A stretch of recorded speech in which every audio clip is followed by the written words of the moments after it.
Good morning. నేను మీ Mahija. Welcome to YK headlines. ఈరోజు ప్రముఖ దినపత్రికల్లో వచ్చిన ముఖ్యమైన వార్తలపై విశ్లేషణ చేద్దాం. ముందుగా మనం ఈనాడు పేపర్ చూస్తున్నట్లయితే హెడ్లైన్స్గా మీరే అడ్డంకి కావద్దు అని సీఎం చెప్పడం జరిగింది. కలెక్టర్ల సదస్సును ఉద్దేశించి ఈ వ్యాఖ్యలు ఆయన చేయడం జరిగింది. అడ్డంకులు తొలగించడమే మీ పని అని కలెక్టర్లు ప్రభుత్వానికి రాయబారులు. ఏ జిల్లాలో అయినా ప్రభుత్వంపై సానుకూల వాతావరణం ఏర్పడనుంది, కలెక్టర్లపైన ఆధారపడి ఉంటుందని సీఎం తెలియజేశారు. ఏదైనా కానీ అధికార దుర్వినియోగం చేయొద్దు, అధికార సద్వినియోగం చేయటమే అధికారుల లక్ష్యం కావాలని తెలియజేశారు. ఆంధ్రజ్యోతిలో కూడా ఇదే మెయిన్ హెడ్లైన్స్గా ఇవ్వటం జరిగింది. ప్రజలు మెచ్చాలి, నాకైనా అదే కొలమానం. కలెక్టర్ల పనితీరుపై సంతృప్తి లేదు, ఎక్కడో తేడా ఉన్నట్లుంది, చెక్ చేసుకోండి సీఎం. ఎక్కడో క్షేత్రస్థాయి నుంచి అధికారుల పనితీరుపై ఎక్కడో చిన్న తేడా జరుగుతోంది, అది పూర్తి పరిపాలన వ్యవస్థపై పడుతోంది, దానిపైన ఖచ్చితంగా చెక్ చేసుకోవాలి. చిన్న అసంతృప్తి అయితే వ్యక్తం చేయడం జరిగింది చంద్రబాబు నాయుడు గారు ఈ అంశం మీద ప్రత్యేకంగా. సో అదేవిధంగా మనకి ఈనాడులో చూసుకున్నట్లయితే ఇంకో హెడ్లైన్స్ కూడా ఉంది. 60 ఏళ్ళు నిండితే ఉపకులపతి పదవిని అనర్హులు. సో ఇది ఇంకొక టాపిక్గా మనం తీసుకోవచ్చు. సో ఒకసారి సాక్షిని అయితే చూసేద్దాము. సాక్షిలో మరి మెయిన్ హెడ్లైన్స్గా కోటి గళాల సింహ గర్జన, ప్రభుత్వ మెడికల్ కాలేజీల ప్రైవేటీకరణకు ఒప్పుకోం, చంద్రబాబు సర్కార్ నిర్ణయంపై వైఎస్ఆర్సీపీ సంబరబేరి. నేడు గవర్నర్తో వైఎస్ జగన్ భేటీ. ఉదయం 10 గంటలకు జెండా ఊపే పత్రాలున్న వాహనాలను లోక్ భవన్కు పంపనున్న జగన్. ఆ తర్వాత పార్టీ నేతలతో సమావేశం. సో మరి ఏదైతే కోటి సంతకాల సేకరణ కార్యక్రమం నిర్వహించారో గత కొన్ని రోజులుగా వైసీపీ ప్రభుత్వ ప్రైవేట్ పార్ట్నర్షిప్ పీపీపీ విధానానికి వ్యతిరేకంగా సేకరించిన కోటి సంతకాలను ఈరోజు లోక్ భవన్కు గవర్నర్కు సమర్పించబోతున్నారు. సో అంశాన్ని గురించి ప్రధానంగా సాక్షి అయితే హెడ్లైన్స్ ప్రచురించింది. సో మరి ఇవే కాకుండా మనం తెలంగాణకు సంబంధించి ఒక బీఆర్ఎస్ పార్టీకి సంబంధించి ఎమ్మెల్యేల పార్టీ ఫిరాయింపులపై కొన్ని అంశాలు అయితే మనం గతంగా చూస్తున్నాము. మరి ఈ అంశాలకు సంబంధించి కూడా మనకి ఒక హెడ్లైన్స్ అయితే ఉన్నాయి. దీంట్లో తెలంగాణలో 5 శాసనసభ్యులపై అనర్హత పిటిషన్ల కొట్టివేత, సభాపతి గడ్డం ప్రసాద్ కుమార్ తీర్పు, బీఆర్ఎస్ ఎమ్మెల్యేల ఫిర్యాదుతో తోసిపుచ్చిన స్పీకర్. త్వరలోనే మిగిలిన వారిపై నిర్ణయం తీసుకోవడం జరుగుతుందని తెలియజేయడం జరిగింది. మరి ఈ అంశాలకు సంబంధించి ఎమ్మెల్యేల అనర్హత వ్యవహారంలో దాఖలైన పిటిషన్లపై స్పీకర్ గడ్డం ప్రసాద్ కుమార్ కీలక నిర్ణయం తీసుకున్నారు. తమ పార్టీకి చెందిన 10 మంది ఎమ్మెల్యేలు పార్టీ ఫిరాయించారని, వారిపై అనర్హత వేటు వేయాలని బీఆర్ఎస్ ఎమ్మెల్యేలు దాఖలు చేసిన పిటిషన్లపై విచారణ చేపట్టిన ఆయన తెల్లం వెంకట్రావు, బండ్ల కృష్ణమోహన్ రెడ్డి, గూడెం మహిపాల్ రెడ్డి, ప్రకాష్ గౌడ్, అరకపూడి గాంధీలకు సంబంధించిన అనర్హత పిటిషన్లను కొట్టివేశారు. రాజ్యాంగంలోని 10వ షెడ్యూల్ నిబంధనల ప్రకారం దాఖలైన పార్టీ ఫిరాయింపు కేసుల్లో బుధవారం ఆయన తీర్పు వెలువరించారు. మరో 3 ఎమ్మెల్యేలు పోచారం శ్రీనివాసరెడ్డి, కాళే యాదయ్య, సంజయ్ కుమార్లకు సంబంధించిన అనర్హత పిటిషన్లపై తీర్పును 1-2 రోజుల్లో వెల్లడించే అవకాశాలు ఉన్నట్లు తెలుస్తోంది. అయితే నోటీసులు ఇచ్చిన తర్వాత నెలల సమయం తీసుకున్న ఎమ్మెల్యే కడియం శ్రీహరి తాజాగా స్పీకర్కు తన సమాధానాన్ని ఇచ్చారు. దీంతో నోటీసులు స్వీకరించిన వారిలో ఎమ్మెల్యే దానం నాగేందర్ ఒక్కరే సమాధానం ఇవ్వనట్లుగా తెలుస్తుంది. శాసనసభ ఆవరణలోని స్పీకర్ కార్యాలయంలో బుధవారం గడ్డం ప్రసాద్ కుమార్ తీర్పు వెలువరించగా ఫిర్యాదు చేసిన ఎమ్మెల్యే కేపీ వివేకానంద సహా ఇరుపక్షాల న్యాయవాదులు హాజరయ్యారు. ఈ మేరకు తెలంగాణ శాసనసభ కార్యదర్శి ఆర్వి నరసింహాచార్యులు ఒక ప్రకటన విడుదల చేశారు. ఫిర్యాదుల్లో రికార్డుల్లో ఉన్న ఆధారాలు పరిశీలన, అలాగే సంబంధిత అన్ని పక్షాలకు సహజ న్యాయ సూత్రాలకు అనుగుణంగా పూర్తి వాదనలు వినే అవకాశం కల్పించిన అనంతరం ఈ నిర్ణయం తీసుకున్నారు. 10వ షెడ్యూల్లోని పేర 6 ప్రకారం ట్రైబ్యునల్ చైర్మన్గా వ్యవహరిస్తూ తెలంగాణ శాసనసభ నియమాలు 1986 ఆధారంగా స్పీకర్ ఈ తీర్పు వెల్లడించారు. తీర్పు పూర్తి పత్రాలను అసెంబ్లీ అధికారిక వెబ్సైట్లో త్వరలో అప్లోడ్ చేస్తామని అసెంబ్లీ కార్యదర్శి వివరించారు. సో ఇది తెలంగాణకి సంబంధించిన విషయంగా మనకు కనిపిస్తుంది. ఇక ఈ అంశంపై మనకు విశ్లేషించడానికి గెస్ట్లు కూడా మనకి రెడీగా ఉన్నారు. సో మనకి తెలంగాణకు సంబంధించిన BRS party Rammurthy Polapalli BRS అధికార ప్రతినిధి, అదేవిధంగా కోటేశ్వర గారు పొలిటికల్ అనలిస్ట్, వీరిద్దరూ మనతో జాయిన్ అవుతారు. సో సార్ ఇద్దరికి good morning sir, welcome to YK headlines. So Koteswararao garu, మనకి చూస్తున్నట్లయితే ఇప్పుడు బీఆర్ఎస్ ఎమ్మెల్యేల పార్టీ ఫిరాయింపు అంశాన్ని ఇప్పుడు ఆ శాసనసభాపతి న్యాయ నిర్ణేతగా వ్యవహరించి తీసుకున్న నిర్ణయం పట్ల మీ విశ్లేషణ తెలియజేయండి. ఇది ఊహించినటువంటి తీర్పు లేదా నిర్ణయం అనేది నా అభిప్రాయం. ఎందుకంటే వాళ్ళెవరు మేము పార్టీ మారలేదని అఫిడవిట్లు ఇచ్చినప్పుడే అది ఆ విషయం స్పష్టమైంది. దానికి స్పీకర్ ఆమోదం తెలుపుతారని కూడా వివిధ సందర్భాల్లో నేను వీటి మీద చర్చ జరిగినప్పుడు చెప్పాను. నేను చెప్పటం అని కాదు, సర్కమ్స్టెన్సెస్ పరిస్థితులు ఏ విధంగా ఉన్నాయి దాన్ని బట్టి నా అంచనా అది సరైందే అని రుజువైంది. ఇప్పుడు మిగిలినటువంటి మరొక 5గురిలో ఒక 2 మిగిలినటువంటి 3 విషయంలో కూడా బహుశా ఇవాళ తీర్పు వచ్చేటువంటి అవకాశం ఉంది. ఎందుకంటే సుప్రీంకోర్టు విధించినటువంటి గడువులో ఏదో ఒక నిర్ణయం తీసుకోవాలి స్పీకరు అని చెప్పేసి చెప్పారు కనుక అది జరుగుతుంది. ఒకటి మాత్రం స్పష్టం, దానం నాగేందర్ గారు బీఆర్ఎస్ ఎమ్మెల్యేగా ఎంపికై తర్వాత కాంగ్రెస్ అభ్యర్థిగా పోటీ చేసినటువంటి నేపథ్యంలో అది ఖచ్చితంగా దానికి వేరే ఇంకా రుజువులు అక్కర్లేదు. అది అందుకని ఆయన సభ్యత్వాన్ని అనర్హుడుగా ప్రకటించడం అనివార్యం. అయితే ఆ అనర్హులుగా ప్రకటించే లోపలే ఆయన రాజీనామా చేస్తారా లేకపోతే ఏం జరుగుతుంది ఏమిటనేటువంటిది ఇప్పుడు ఆసక్తి కలిగించేటువంటి అంశం.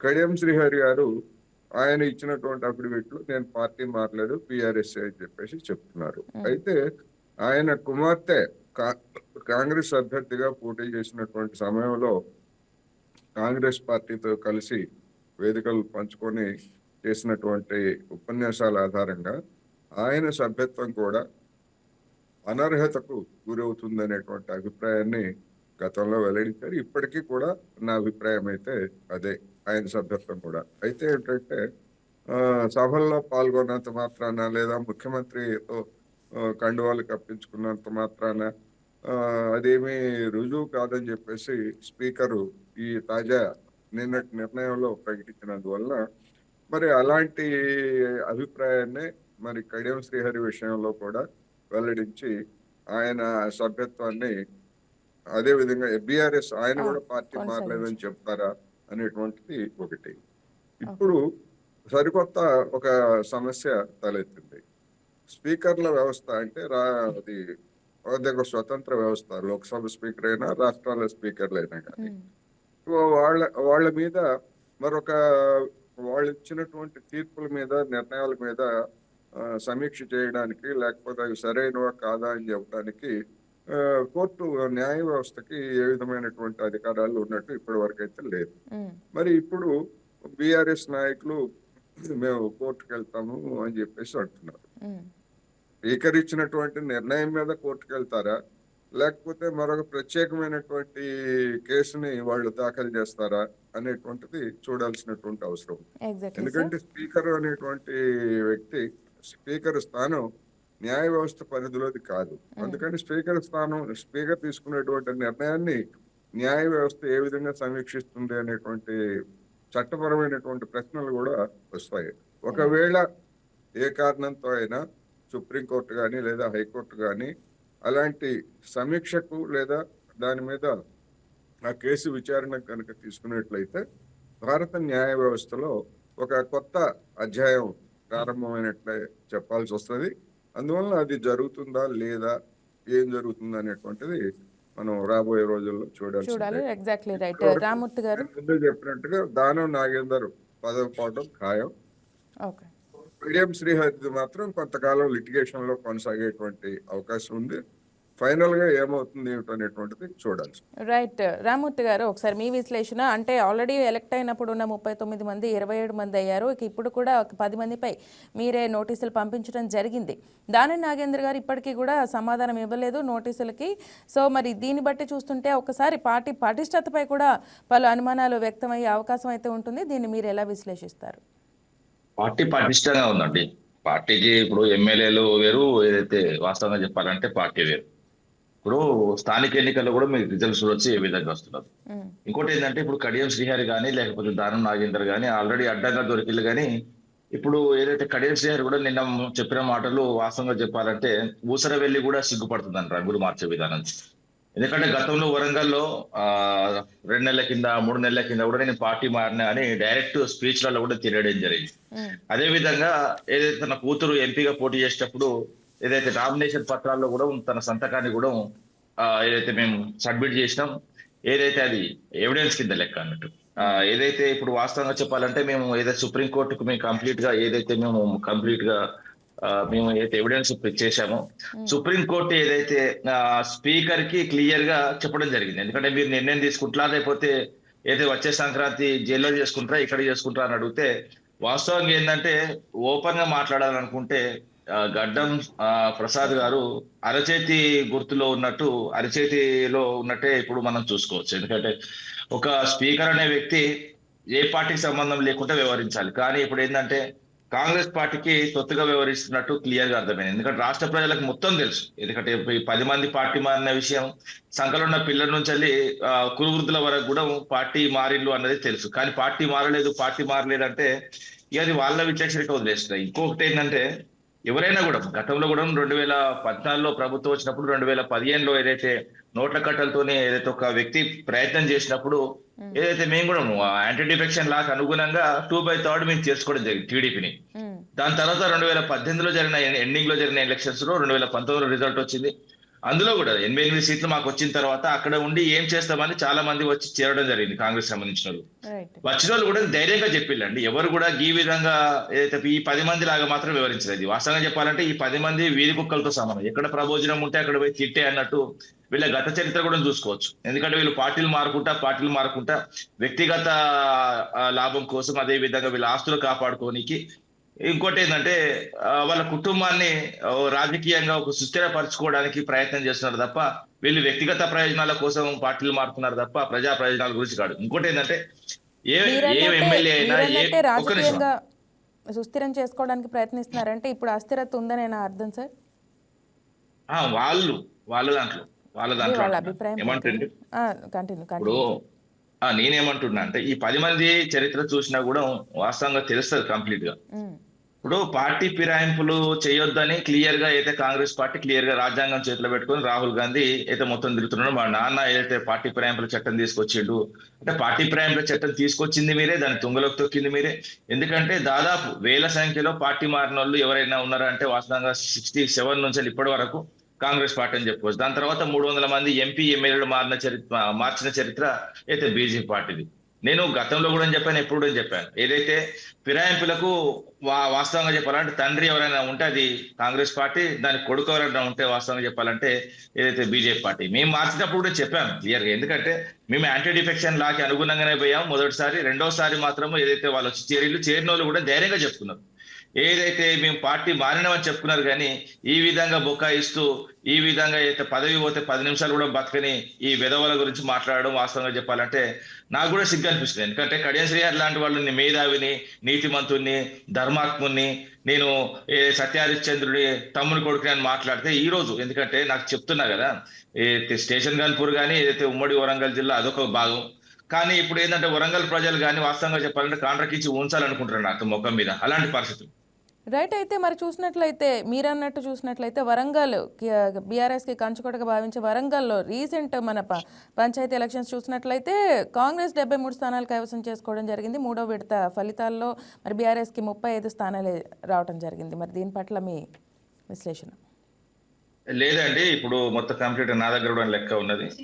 ఏదైతే ఏకగ్రీవాలైనాయి దాంతో పాటు ఏదైతే స్వాతంత్ర అభ్యర్థులు గెలిచినాయి. ఎందుకంటే బీఆర్ఎస్ పార్టీ 22 గెలిచింది, కాంగ్రెస్ పార్టీ 38 గెలిచింది. అంటే చిన్న విషయం కాదండి. ఇప్పుడు ఓపెన్ గా మాట్లాడుకుంటే ఓవరాల్ గా మొదటి దఫ, అదే విధంగా రెండో దఫ, మూడో దఫ కంప్లీట్ గా నా దగ్గర కూడా కంప్లీట్ గా డాటా ఉన్నది. ఏదైతే తొలి విడతలో జరిగిన ఎలక్షన్స్ లో 4236కు సంబంధించి ఏదైతే 1388 గెలవడం జరిగింది. అదే విధంగా రెండో విడతలో 4332 ఏదైతే 33 జరిగితే దానిలో 1297 గెలవడం జరిగింది. ఏదైతే నిన్న జరిగిన ఏదైతే ఎలక్షన్స్ లో 3752 అంటే ఇది ఏకగ్రీవాలు తీసేసిన తర్వాత దాదాపు, ఎందుకంటే 1241 గెలవడం జరిగింది. సారీ, ఎందుకంటే ఇలాగా మొత్తం దాదాపు 3900 ఓవరాల్ గా 3917 మొత్తంగా 1200 ఆ లెక్కలు వేరండి, అది ఆంధ్రజ్యోతి లెక్కలు. ఆంధ్రజ్యోతి లెక్కలు అట్లా పోకండి. ఎందుకంటే ఆంధ్రజ్యోతి పుట్టినప్పటి నుంచి కానీ, ఈనాడు పుట్టినప్పటి నుంచి కానీ నేను పేపర్ తో సహా చెప్తున్నా, ఎందుకంటే పేర్లతో సహా చెప్తున్నా. ఏదైతే ఈనాడు కానీ ఆంధ్రజ్యోతి కానీ అది పుట్టినప్పటి నుంచి ఇప్పటి వరకు కాంగ్రెస్ కి రాయలేదు. ఏదైతే రేవంత్ రెడ్డి కోసం, రేవంత్ రెడ్డి డబ్బుల కోసం రాస్తున్నది అన్న విషయం కూడా తెలుసుకోవచ్చు. ఎందుకంటే మా లెక్కలు, ఎందుకంటే గ్రామాల్లో మా దగ్గర ఉన్న ఏదైతే లీడర్స్, అదే విధంగా ఏదైతే కంప్లీట్ గా జిల్లాకు మండలానికి తీసుకున్న అయితే లెక్కల ప్రకారం 3,926 అంటే 4,000 చిల్లర అండి. ఇంకోటి ఏంటంటే ఎప్పుడైనా కూడా ప్రభుత్వం ఉన్నప్పుడు ప్రభుత్వానికి ఫేవర్ గా రావాలి, కానీ ఇప్పుడు 4,000 దాకా మేము గెలిచినామంటే మామూలు విషయం కాదండి. ఇంకోటి ఏంటంటే గతంలో కూడా చూసుకున్నాం, ఎందుకంటే మా ప్రభుత్వం ఉన్నప్పుడు కూడా అయితే 2019లో జరిగిన ఎలక్షన్స్ లో 7,700 ఏదైతే 4 గెలవడం జరిగింది. అంటే వాళ్ళకు మాకు దాదాపు జమీన్ ఆస్మాన్ ఫరక్ ఉన్నది అండి. ప్రభుత్వం ఉన్నప్పుడు మేము దాదాపు 90% మేము వస్తే వీళ్ళు 60కి పడిపోయింది. అదే విధంగా జెడ్పీటీసీ, ఎంపీటీసీ లెక్కలు కూడా తీసుకుందాం. గత ఎలక్షన్స్ లో 2019 ఎలక్షన్స్ లో 2019లో జరిగిన ఎలక్షన్స్ లో ఏదైతే 5,817 ఎంపీటీ స్థానాలకు పోటీ అయితే మేము 3,545 గెలవడం జరిగింది. వాళ్ళు ఓన్లీ 1,300 గెలవడం జరిగింది. అదే విధంగా జెడ్పీటీసీ 538 అప్పుడు ఏదైతే 2019 538కి మేము గెలిచింది ఏంటంటే 438, వాళ్ళు కేవలం గెలిచింది 75 మాత్రమే.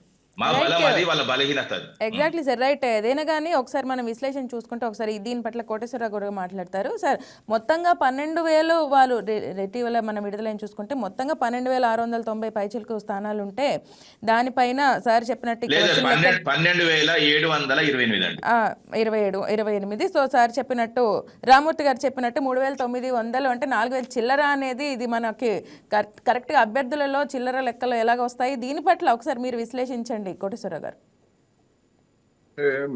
30% ప్లస్ అనేటువంటిది స్పష్టంగా కనిపిస్తూ ఉంది.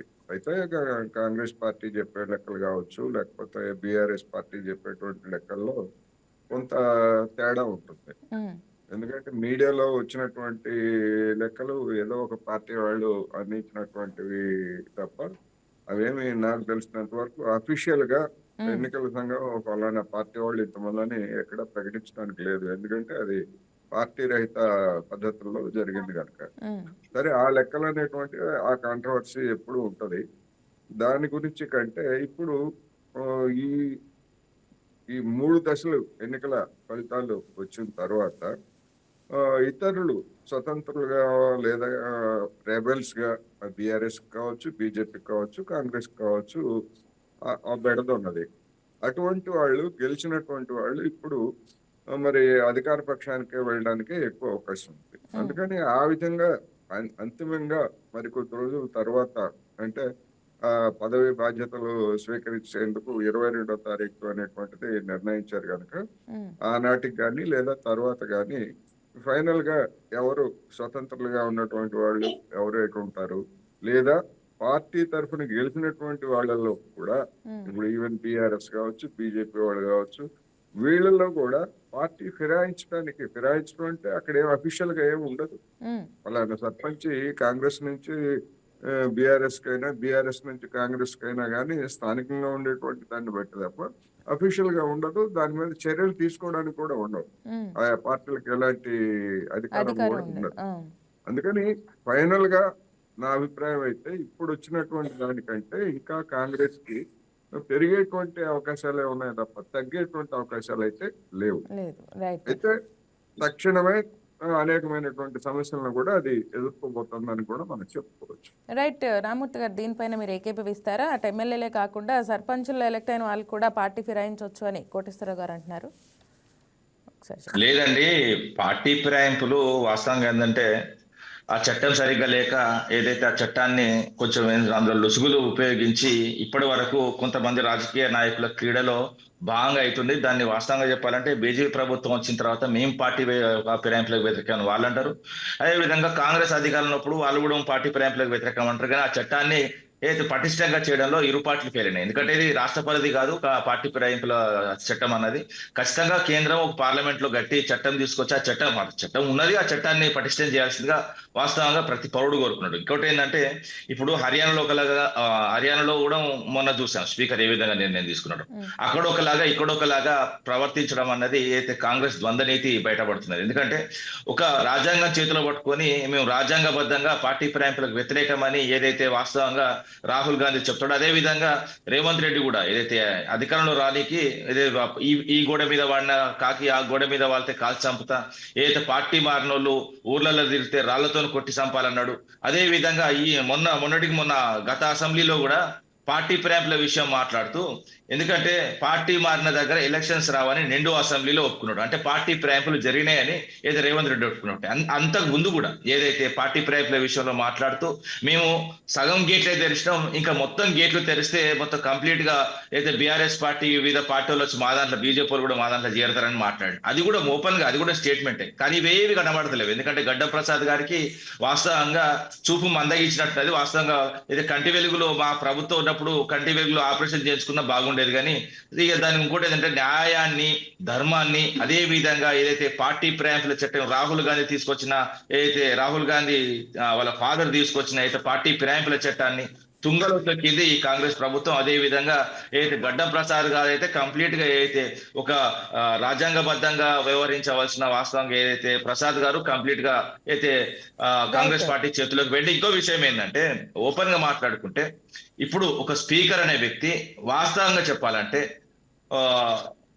ఏ విధంగా ఉండాలన్నది కూడా మిత్రుడు ఇంతకుముందు కోటేశ్వరరావు గారు పెద్దలు వాస్తవంగా నాకంటే చాలా పెద్దవారు, వారు చెప్తా ఉంటారు. ఇప్పుడు ఏంటంటే పార్టీ ఫిరాయింపుల విషయంలో ఏదైతే కంప్లీట్ గా స్పీకర్ ఏ విధంగా ఉండాలి ఏందన్నది కూడా కొంచెం చెప్పారు. కానీ ఏదైతే ఆయన కూడా స్పీకర్ ఏదైతే కోర్టు పరిధిలోకి వస్తున్న విషయాన్ని కొంచెం అర్థం చేసుకోలేదు. ఎందుకంటే స్పీకర్ కూడా వాస్తవంగా చెప్పాలంటే అయితే సుప్రీంకోర్టు ధర్మాసనం పరిధికి వస్తారు. ఎవరు కూడా అతిథులు కాదు.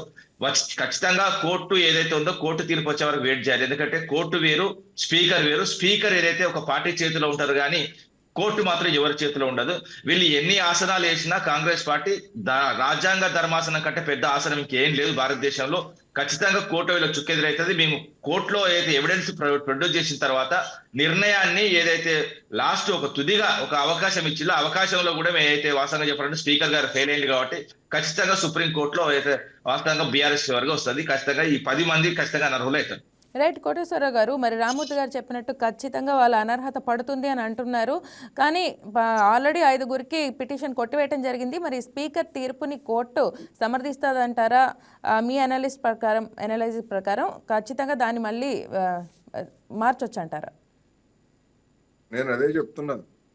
స్పీకర్లు ఇచ్చినటువంటి రూలింగ్ మీద కోర్టుకు వెళ్ళి దాన్ని రివర్స్ చేసింది కానీ లేదా మరొక కానీ ఇంతవరకు దేశంలో అలాంటి ఉదంతం ఎక్కడ లేదు.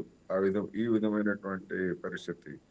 అందుకని ఇప్పుడు ఏ ప్రాతిపదికన వెళ్తారు? ఇప్పుడు కోర్టు కూడా మొన్న స్పీకరు విచక్షణాధికారాన్ని కోర్టు ప్రశ్నించలేదు. ఈ తేదీలోగా, ఈ గడువులోగా మీరు దాన్ని పరిష్కరించండి అని చెప్పింది తప్ప దాని మీద మరొక విధంగా స్పీకర్ పరిధిలోకి న్యాయస్థానం కూడా వెళ్ళలేదు. అది చాలా డెలికేట్ అంశం. ఎందుకంటే న్యాయస్థానాలు ఇప్పటికీ ఆ విధంగా వెళ్ళం. అయితే ఒక నిర్దిష్ట గడువులోగా మీరు దాన్ని పరిష్కరించండి అని చెప్పాయి. పరిష్కరించారు. ఆ పరిష్కరించిన దాని మీద అప్పీలు. ఇప్పుడు హైకోర్టులో తీర్పు వస్తే, జిల్లా కోర్టులో తీర్పు వస్తే హైకోర్టుకు అప్పీలు, హైకోర్టులో తీర్పు వస్తే సుప్రీంకోర్టుకు అప్పీలు. ఇప్పుడు మరి స్పీకర్ స్థానం అలాంటిది కాదు కదా. స్పీకర్ మీద ఎవరు పై అప్పీల్ అథారిటీ ఎవరు ఎక్కడన్నా ఉందా రాజ్యాంగంలో? నాకు తెలిసినంత వరకు లేదు. అందుకని మరి హైకోర్టు కావచ్చు లేదా సుప్రీంకోర్టు కావచ్చు దాని మీద ఆ తీర్పు మీద విచారించి ఏ విధమైనటువంటి అసలు ఆ కేసుని చేపడతాయా లేదా అనేటువంటి కూడా నాకు అనుమానమే. అందుకని గతంలో మనం చూసాం ఆంధ్రప్రదేశ్ లో జగన్మోహన్ రెడ్డి గారు అనేక రాజ్యాంగబద్ధమైనటువంటి అంశాలని ఆయన లేవనెత్తి చివరికి సుప్రీంకోర్టులో ఏ విధంగా బోర్లా పడ్డారో మనం చూసాం. మరి ఇదే విధంగా ఇప్పుడు బీఆర్ఎస్ వాళ్ళు కూడా స్పీకర్ మీద అప్పీల్ ఏ విధంగా చేస్తారనేటువంటిది చూడాల్సి ఉంది. అందుకని వాళ్ళు చేస్తామంటున్నారు. ఎట్లా చేస్తారు ఏమిటనేటువంటిది ఇంకా ఇంతవరకు డీటెయిల్స్ రాలేదు. ఎందుకు అంటే ఎగ్జాక్ట్లీ. స్పీకర్ తీర్పు కాపీ అనేటువంటిది మాకు ఇంకా అందలేదు కనుక రైట్. అందిన తర్వాత దాన్ని పరిశీలించి మేము కోర్టులకు వెళ్తామని చెప్పేసి అంటున్నారు. రైట్ అందుకని రామ్మూర్తి గారు. రైట్. మనం వెయిట్ చేయాల్సిందే దాని మీద ఏం జరుగుతుంది ఏమిటి అనేది. వెయిట్ చేసి షూర్ సార్ రామ్మూర్తి గారు, ఫర్ సపోజ్ ఎగ్జాంపుల్ కోర్టు తీర్పు ఇచ్చింది అనుకుందాం, మీకు అనుకూలంగా అనుకుందాం. సో బై ఎలక్షన్స్లో ఖచ్చితంగా మళ్ళీ బీఆర్ఎస్ గెలుస్తుంది అన్న గ్యారంటీ మీకుందా, నమ్మకం ఉందా? ఆల్రెడీ పంచాయతీ ఎలక్షన్స్ రిజల్ట్స్ చూస్తేనే మనకు అక్కడ రిజల్ట్ తెలిసిపోతుంది, ఒక అంచనా వస్తుంది. దీనిపైన మీ అభిప్రాయం? ఏం అంచనా వస్తుందంటే పంచాయతీ ఎలక్షన్ చూస్తే ఖచ్చితంగా బీఆర్ఎస్ బలంగా ఉన్నది తెలుస్తుంది గ్రామాల్లో. ఇంకోటి ఏంటంటే ఈ ప్రభుత్వం ఏదైతే 22 నెలలు 23 నెలలుగా ఏదైతే 2 సంవత్సరాలు దాకా 2 సంవత్సరాలుగా చేస్తున్నది గ్రామాలకు కూడా ఏం లేదండి. ఎందుకంటే 3,300 కోట్లు వెనకపోతుందని హరిబరిగా ఎలక్షన్స్ పెట్టిలో. ఇంకోటి ఏంటంటే 42% లో ఏదైతే తీసుకొచ్చి బీసీలకు న్యాయం చేస్తా అన్న ఏదైతే కాంగ్రెస్ పార్టీ దాన్ని 17% కుదించి బీసీల నోట్లో మట్టి కొట్టింది. ఇంకేముండదు. ఇప్పుడు వాస్తవంగా చెప్పాలంటే బలమైన పార్టీ మాది, ఇప్పుడు బలహీన పడుతున్న పార్టీ వాళ్ళది. ఎందుకంటే 3 రాష్ట్రాల్లో వీలున్నది కాంగ్రెస్ పార్టీ. ఇప్పుడు 3 అక్షరాల పార్టీ వాస్తవంగా హిమాచల్ ప్రదేశ్, అదే విధంగా కర్ణాటక, అదే విధంగా ఏదైతే ఇప్పుడు మన రాష్ట్రం, ఈ 3 రాష్ట్రాల్లో వీలున్నది. ఈ 3 మూసుకపోతే కథ క్లోజే కాంగ్రెస్ పార్టీ. ఇప్పుడు ఏంటంటే ప్రాంతీయ పార్టీలను తక్కువ చేసే వాళ్ళు కూడా ఇప్పుడు కూడా చూసుకోవచ్చు. ఎందుకంటే ప్రాంతీయ పార్టీల కాళ్ళ మీదే అయితే కేంద్ర ప్రభుత్వం ఆధారపడి ఉన్నది. ఒకవేళ ప్రాంతీయ పార్టీలు దూరం కొడితే వాస్తవానికి ఏంటంటే కుర్చీ కూలిపోతుంది, ఏదంటే ప్రధానమంత్రి సీటు.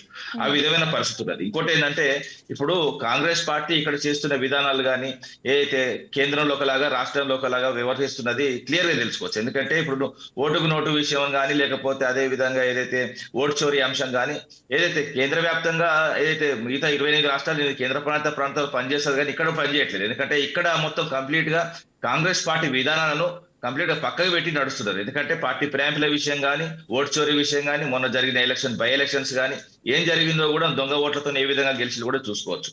ఇంకోటి ఏంటంటే ఒక పార్టీ ఒడిదొడుకులు ఉంటాయండి. ఇప్పుడు మా పార్టీ అన్నప్పుడు కానీ వాళ్ళ పార్టీ అన్నప్పుడు కానీ సరే మాకు అధికారం ఉండొచ్చు, ఒక రోజు అధికారం పోవచ్చు. అదే విధంగా కాంగ్రెస్ పని అయిపోయింది అంటే వాస్తవంగా చెప్పాలంటే ఇప్పుడు మొన్నటికి మొన్న అధికారం కాలేదు కదా. ఎందుకంటే ఇప్పుడు అన్నీ ఉంటాయి. ఇప్పుడు అధికారం పోయినంత మాత్రాన మీ పార్టీ పని అయిపోయింది. ఇంకోటి ఏంటంటే ఇప్పుడు సున్నాలు కూడా చాలా రాష్ట్రాల్లో వివిధ పార్టీలు కూడా రావడం జరిగింది. అంటే కాంగ్రెస్ పార్టీకి ఎంపీ ఎలక్షన్స్ లో క్లీన్ స్వీప్ చేస్తాం అనింది కూడా మరి మీరే కదా. సో దాన్ని బట్టి చూసుకుంటే క్లీన్ స్వీప్ ఏమని లేదండి. క్లీన్ స్వీప్ ఏమని లేదు. కాంగ్రెస్ పార్టీ అన్నది చెప్పండి. లేదండి. ఇప్పుడు క్లీన్ స్వీప్ చేస్తానది మేం కాదండి. మా బలమేందో, మా కథ ఏందో, మా కార్త ఏందో స్థానిక ఎన్నికలు తెలుస్తుందని తెలియజేసినాం.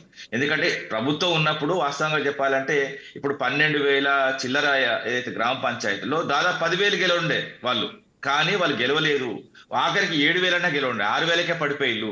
ఎందుకంటే దొంగ లెక్కలు చూపించి మొత్తం కంప్లీట్ గా మేము ఏదో మా సంఖ్య పెంచుకున్నంత మాత్రాన గ్రామాన మా అందరికి లెక్క తెలియదండి. మా గ్రామంలో ఏం గెలిచింది, మా గ్రామంలో ఏం గెలిచింది, మా మండలంలో ఎన్ని గెలిచింది అనేది మండలకు సంబంధించిన వాళ్ళకి తెలియదా, ఒక జిల్లాకు సంబంధించిన వాళ్ళు మా జిల్లాలో ఎంతమంది గెలిచింది అనేది అక్కడ ఉన్న శ్రేణులకు తెలియదా.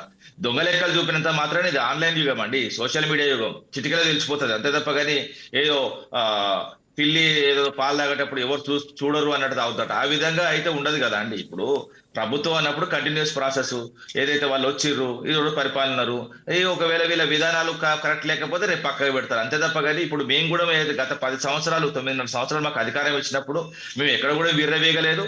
వాస్తవం ఏంటంటే ప్రజలు మార్పు అనుకున్నప్పుడు కొంత మార్పు చేయాలనుకున్నారు, ఒకసారి వీళ్ళకి అవకాశం ఇవ్వాలనుకున్నారు, కానీ అవకాశాన్ని నిలబెట్టుకోవట్లేదు వీళ్ళు, అంతే. రైట్. అయితే కోటేశ్వరరావు గారు, మరి ఇప్పుడు జస్ట్ రామ్మూర్తి గారు అన్నట్టు ప్రాంతీయ పార్టీగానే ఉంటే బాగుండేదా?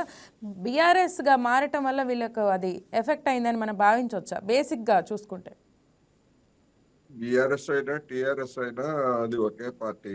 బీఆర్ఎస్ గా మారినందువల్ల ప్రతిపక్షాలు విమర్శించడానికి ఒక అవకాశం, ఒక అస్త్రం తప్ప పెద్ద మార్పు ఉందని లేకపోతే పెద్ద తేడా ఉందని నేనైతే అనుకోవట్లేదు. ఏదైనా అది ఒకటే, అందులో ఎలాంటి సందేహం లేదు. అలా అనుకున్నట్లయితే మరి బీఆర్ఎస్ గా మారిన తర్వాత అది మొత్తం ప్రాంతీయ పార్టీ కాదు జాతీయ పార్టీ అని వాళ్లే చెప్పుకోవట్లేదు, మా జాతీయ పార్టీ అని. అవసరమైనప్పుడేమో మాది ప్రాంతీయ పార్టీ అని చెప్పుకుంటారు, వేరే సందర్భాల్లోనేమో మాది జాతీయ పార్టీ, మాకు మాత్రం జాతీయ స్థాయిలో అధికారాన్ని సాధించే హక్కు లేదా అని చెప్పుకుంటారు. కానీ దాని ఆచరణ చూస్తే అక్కడ తెలంగాణ దాటి పోటీ చేసినటువంటి స్థితి లేదు. ఎందుకంటే బీఆర్ఎస్ గా మార్చుకున్న తర్వాత. అందుకని వేరేదైనా అది ప్రాంతీయ పార్టీని, అందులో ఎలాంటి సందేహం లేదు. దాని స్వభావం కానీ దాని తీరుతెన్నులు కానీ. అయితే రాబోయేటువంటి రోజుల్లో అసలైనటువంటి పరీక్ష మళ్ళా 3 పార్టీలకి గ్రామ పంచాయతీలు అనేవి పార్టీ రహితంగా జరిగాయి గనక ఎవరైనా ఏదైనా క్లెయిమ్ చేసుకోవచ్చు. దాన్ని మనం ఏమి డిస్ప్యూట్ చేయక్కర్లేదు. వాస్తవం ఏంటనేటువంటిది ఆయా గ్రామాల్లో ఉన్న వాళ్ళకి తెలుస్తుంది. అసలైనటువంటి పరీక్ష ఎంపీటీసీ జెడ్పీటీసీ ఎన్నికల్లో వస్తుంది.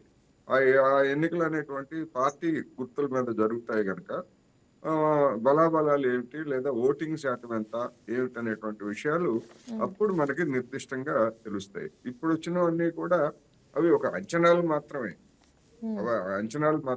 అందుకని అసలైనటువంటి పరీక్ష మరి అవి మున్సిపల్ ఎన్నికలు కావచ్చు, లేకపోతే జెడ్పీటీసీ ఎంపీటీసీ ఎన్నికలు కావచ్చు, వీటన్నిటిని కూడా పార్టీ ప్రాతిపదికన జరుపుతారు కనుక ఏ విధంగా ఉండబోతా ఉంది, అవి ఎన్నికలు బడ్జెట్ సమావేశాల లోపలే జరుపుతారా లేకపోతే బడ్జెట్ సమావేశాలు జరుపుతారా అనేటువంటిది అధికార పార్టీ ఇప్పుడు లెక్కలు వేసుకుంటా ఉంది. Exactly sir. రామూర్తి గారు ప్రస్తుతం చెప్పండి సార్. 42% రిజర్వేషన్ విషయానికి వస్తే 42% రిజర్వేషన్ అనేటువంటిది అవుట్ ఆఫ్ క్వశ్చన్.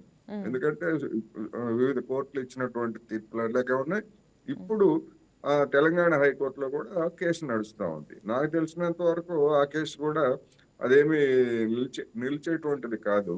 ఇప్పుడు ఉన్నటువంటి పంచాయతీ ఎన్నికలు ఏ విధమైనటువంటి రిజర్వేషన్స్ తోటి నడిచాయో అదే విధంగా మిగిలినటువంటి ఎన్నికలు కూడా ఆ ప్రాతిపదికనే నడిచేందుకు హైకోర్టు తీర్పు ఇస్తుంది. ఖచ్చితంగా చెప్తున్నాను నేను. అయితే ఎప్పుడు జరపాలి ఏమిటి అనేటువంటి రాష్ట్ర ప్రభుత్వానికి సంబంధించినటువంటి అంశం గనక అది తన అవకాశాలను చూసుకొని చేస్తుంది. ఎందుకంటే ఇప్పుడు పంచాయతీ ఎన్నికల్లో పైచేయి సాధించింది గనక ఇదే ఊపుతో గనక వెళ్ళేట్లయితే దాన్ని ఇంకా క్యాష్ చేసుకోవచ్చు అనేటువంటి అభిప్రాయం కూడా ఉండొచ్చు. ఆలస్యం అయిందనుకోండి, ఆలస్యం అయ్యే గ్రామాల్లో కొత్త సమస్యలు వస్తాయి. ఈ ఎన్నికైనటువంటి వాళ్ళు వెంటనే పనులు ప్రారంభించకపోయినా లేకపోతే ఏదైనా చేపట్టకపోయినా గానీ ఆ గెలిచినటువంటి పార్టీ వాళ్ళ మీద అసంతృప్తి కూడా వస్తుంది. ఎక్కువ మంది కాంగ్రెస్ వాళ్ళే గెలిచారు కనుక ఆ అసంతృప్తి కూడా ఎంపీటీసీ జెడ్పీటీసీ ఎన్నికల్లో కనుక పనిచేస్తుందా, ఇలాంటివన్నీ అనేకమైనటువంటి తర్జనభర్జనలు జరుగుతున్నాయి అధికార పార్టీలో. ఏం జరుగుతుంది ఏమిటనేటువంటిది మనం చూడాలి. రైట్ రామూర్తి గారు, ఒకసారి మనం చూసినట్లయితే ప్రస్తుతం అంశంలో తీర్పు రిజర్వ్ చేసిన క్యాండిడేట్స్ ఉన్నారు, ఎవరైతే ఉన్నారో యాదయ్య, పోచారం శ్రీనివాసరెడ్డి, సంజయ్ కుమార్, వీరి పట్ల మీరు ఏది ఎక్స్పెక్ట్ చేస్తున్నారు సార్? ఖచ్చితంగా వీళ్ళకి కూడా సేమ్ స్పీకర్ ఇదే విధంగా తీర్పు ఇస్తారని భావిస్తున్నారా లేదా ఇంకేమైనా చర్యలు తీసుకునే అవకాశం ఉందని భావిస్తున్నారు? మేము వాస్తవంగా ఏదైతే కోర్టులో ఏదైతే కేటీఆర్ గారు కానీ కౌశిక్ రెడ్డి గారు కానీ 2 పిటిషన్స్ వేయడం జరిగింది గతం. వీటి మీద ఏదైతే మొదటి 4 కేసుల్లో విచారణ పూర్తయింది, ఎవిడెన్స్ ఇచ్చేసినాం. అదే విధంగా మిగతా 4 కేసులలో కూడా కంప్లీట్ గా ఎవిడెన్స్ ఇచ్చేసినాం. కానీ కోర్టు ఏదైతే సుప్రీంకోర్టు ఏదైతే దానం నాగేందర్ గాంధీ, కడియం శ్రీహరి గాంధీ వాస్తవంగా కొంచెం ఇంకా తీసుకోలేదు. దాన్ని కూడా తీసుకుంటుంది. ఎందుకంటే వాళ్ళు డైరెక్ట్ గా దొరికిలు కాబట్టి వాళ్ళ మీద డైరెక్ట్ గా అనర్హత వేటు పడుతుంది. గతంలో కూడా ఎందుకంటే స్పీకర్ తప్పుగా ప్రవర్తించినప్పుడు కోర్టుకు పోయినప్పుడు ఏదైతే రాజేంద్ర సింగ్ రాణా కేసులో ఏమైంది, అనర్హతగా ప్రకటించారు కోర్టే ఇది. ఎందుకంటే స్పీకర్ ఒకవేళ నిర్ణయం తీసుకోకపోతే కూడా స్పీకర్ తప్పుగా నిర్ణయాలు తీసుకున్నా కూడా వాళ్ళ మీద ప్రశ్నించడానికి, అదే విధంగా అయితే కేసులో వాస్తవంగా ముందుకు పోవడానికి పూర్తిగా హక్కు కోర్టుకున్నదన్నది ఇదొకటి. అదే విధంగా ఇంకో కేసు కేశ మేఘాచంద్ర కేసులో కోర్టు ఏదైతే అసెంబ్లీ గేట్లు కూడా తాకనివ్వకుండా చేసింది. ఇలాంటి పరిస్థితులు ఎందుకంటే గతంలో కూడా ఉన్నాయి. ఎందుకంటే ఏం లేవు, స్పీకర్ ఏది నిర్ణయం తీసుకుంటే అదే అని కాదండి. ఎందుకంటే స్పీకర్ తప్పుడు నిర్ణయాలు తీసుకున్నా, స్పీకర్ ఏదైతే వాస్తవంగా వెనకేసుకు రావాలనుకున్నా, ఏదైతే అక్కడ ఉన్న అధికార పార్టీ చెప్పు చేతిలో ఉన్నా కూడా కోర్టు ఏ విధంగా నిర్ణయాలు తీసుకున్నది, ఏ విధంగా అనర్హత వేటు వేసింది, అదే విధంగా అసెంబ్లీ గేట్లు తాకకుండా కూడా చేసింది కూడా మనం వివిధ కేసుల్లో చూసుకోవచ్చు. ఇలాంటి పరిస్థితులలో ఇప్పుడు ఏంటంటే, ఇప్పుడు ఏదైతే కాంగ్రెస్ పార్టీ అధికారం వచ్చిన తర్వాత ఇప్పుడు ఏదైతే ప్రజెంట్ స్థానిక ఎన్నికల్లో ప్రవర్తించిన తీరు కూడా మనం చూసుకోవచ్చు. ఎందుకంటే గుర్తులు లేని ఎన్నికలు కాబట్టి ఇప్పుడు ఎవరినైనా మేమే మా వాళ్ళే గెలిచి మా వాళ్ళు గెలిచి చెప్పుకోవచ్చు. రేపు ఏదైతే ఎంపీటీసీ జడ్పీటీ ఎన్నికలు వచ్చినప్పుడు అది గుర్తుతో కూడుకునే ఎలక్షన్స్ కాబట్టి వాస్తవంగా చెప్పాలంటే అప్పుడు పూర్తి క్లారిటీ వస్తుంది. ఎందుకంటే ఇప్పుడు వాళ్ళు ఎవరైనా కూడా వేరే వ్యక్తి గెలిచినా కూడా ఇప్పుడు మా వాళ్ళని ఖాతాలు వేసుకొని ఏదైతే ఆంధ్రజ్యోతి ఈనాడులో రాపించుకుంటున్నారు ఆ విధమైన పరిస్థితుల్లో. ఎందుకంటే ఖచ్చితంగా కారు గుర్తుంటది కాబట్టి అప్పుడు వీళ్ళకు వాస్తవంగా పూర్తి దెబ్బ అనేది ముఖం మీద కొడుతుంది తెలంగాణ సమాజం. రైట్. అయితే మరి ఒకవేళ వీళ్ళ అనర్హత నుండి తప్పించుకోవడానికి యాంటీ డిఫెక్షన్ యాక్ట్ ప్రకారం ఇంకొక 8 మంది కనుక ఇదైనట్లయితే అదేమైనా మళ్ళీ పార్టీకి ప్రమాదంగా అయ్యే అవకాశం ఉందా? ఇప్పుడు కాంగ్రెస్ పార్టీ ఏం చెప్తున్నదంటే పార్టీ ఫిరాయింపు చేసిల్లా అన్న విషయంలో కాంగ్రెస్ పార్టీ అఫీషియల్ గా మాత్రము ఏదైతే చెప్పట్లేదు, పార్టీ ఫిరాయింపు చేయలేదు, వాళ్ళు మా దాంట్లోకి రాలేదు, ఓన్లీ దేవుని కండ వేసుకున్నారని వాళ్ళు చెప్తున్నారు. ఒకవేళ పార్టీ ఫిరాయింపులకు వాళ్ళు వ్యతిరేకమా అనుకూలమా అన్నది పూర్తిగా ఇంకా చెప్పాలి. పూర్తిగా ఎందుకంటే వాళ్ళు పార్టీ వెల్లడించట్లేదు. ఫిరాయింపులకు ఆ. వెల్లడించలేదు. పార్టీ ఫిరాయింపులకు ఏదైతే రాహుల్ గాంధీ ఏదైతే ఏఐసిసి మాత్రం వ్యతిరేకం, కానీ ఇక్కడ టీపీసీసీ మాత్రము ఏం చేస్తుంది అన్నది కూడా మనం చూసుకోవచ్చు. ఇప్పుడు మన టీవీలో మన ఛానల్లో కంప్లీట్ గా కనబడుతున్నారు దేవుడు కండువాలా లేకపోతే ఏదైతే ఒక పార్టీ కండువా అన్నది ప్రజలకు తెలుసు, మీకు తెలుసు, మాకు తెలుసు, కోటేశ్వరరావు గారికి తెలుసు, వాళ్ళ పార్టీ మారిన విషయం అందరికి తెలుసు. కానీ ఏంటంటే వాళ్ళని కాపాడుకుంటూ రావడంలో ఉన్న కుట్ర ఏందన్నది కూడా అర్థం చేసుకోవాలి. ఎందుకంటే పార్టీ ఫిరాయింపులు చేసినప్పుడు వాళ్ళ మీద అర్హత వేటు వేస్తే స్పీకర్ ఎందుకు వేయలేదన్నది కూడా ఇప్పుడు పెద్ద సమస్య. అదే విధంగా ఒక పార్టీ ఫిరాయింపుల మీద మేము ఒక వ్యతిరేకంగా ఒక స్టాండ్ తీసుకున్నప్పుడు ఆ స్టాండ్ మీద నిలబడాలి. కాదు నిలవలేదు, ఎందుకంటే ఏఐసిసి ఒక నిర్ణయం, అదేవిధంగా టీపీసీసీ ఒక నిర్ణయం ప్రకారం నడుస్తుంది కాబట్టి వాళ్ళ ద్వంద్వ వైఖరి అన్నది, వాళ్ళ ద్వంద్వ సిద్ధాంతం అన్నది, వాళ్ళ రెండు కళ్ళ సిద్ధాంతం క్లియర్ గా అర్థమవుతుంది. ప్రజలు అంత ఎడ్డోలు కాదండి. ఇప్పుడు ఎందుకంటే వాళ్ళు 10 మందిని ఎందుకు కాపాడుకుంటూ వస్తున్నారండి? ఓపెన్ గా చెప్పాలంటే ఇప్పుడు నేను ఏమన్నా తిట్టినా అనుకో, ఇప్పుడు కాంగ్రెస్ సంబంధించిన వాళ్ళు ప్యానల్ లేరు, కానీ ఒకవేళ 10 మందిని తిడితే వాస్తవం ఎవరు సపోర్ట్ చేయరు. కాంగ్రెస్ వాళ్ళకి ఒక్కసారి మీదేసుకొని భుజాల మీద వేసుకొని వాళ్ళను కాపాడుకుంటూ వస్తున్నారు. ఇప్పుడు అర్థం చేసుకోవచ్చు. ఏంటంటే అసెంబ్లీలో కూడా వాళ్ళు కూర్చున్న తీరు కూడా గౌరవ కేసీఆర్ గారు 2 సార్లు అసెంబ్లీకి వచ్చినప్పుడు కానీ పేపర్ అడ్డం పెట్టుకొని కూర్చుంటున్నారు. అదే విధంగా మా హరీష్ రావు గారు కానీ, అదే విధంగా కేటీఆర్ కానీ, మా సభ్యులకు దూరంగా కూర్చుంటున్నారు. ఇంకోటి ఏంటంటే ఏదైతే వీళ్ళకి సంబంధించిన అఫీషియల్ కార్యక్రమాల్లో పాల్గొంటున్నారు, అదే విధంగా పార్టీకి సంబంధించిన అంశాలలో కూడా పూర్తిగా నిమగ్నం అవుతున్నారు. ఇంకోటి ఏంటంటే బహిరంగ సభలో కంప్లీట్ గా ఏదైతే మేము పార్టీ మారినాం, ఏదైతే అభివృద్ధి కోసం పార్టీ మారినాం అంటారు, అభివృద్ధి కోసం పార్టీ మారినప్పుడే ప్రజలు అర్థం చేసుకోవాలి. వాళ్ళ అభివృద్ధి కోసం, వాళ్ళ కుటుంబ అభివృద్ధి కోసం పార్టీ మారిలు తప్ప ఎక్కడ కూడా చూడండి 10 మందికి సంబంధించి కానీ గతంలో మారిన వాళ్ళ కాడ కానీ ప్రజలు ఎవరు కోరుకోలేదండి. ప్రజలు ఏదైతే ఒక కండువ చూసి ఓటేస్తారో అది నిలుపుకోవాల్సింది ఆ క్యాండిడేట్ మాత్రమే. కానీ నిలుపుకోని సందర్భంలో ఒక పార్టీ నుంచి గెలిచిన తర్వాత ఇంకో పార్టీకి జంప్ అయితే వెంటనే వాస్తవంగా ఆయన సభ్యత్వం రద్దు కావాలి, ఆయన ఎమ్మెల్యే గిరి అనేది పోవాలి. కానీ ఇక్కడ అట్లా లేదు.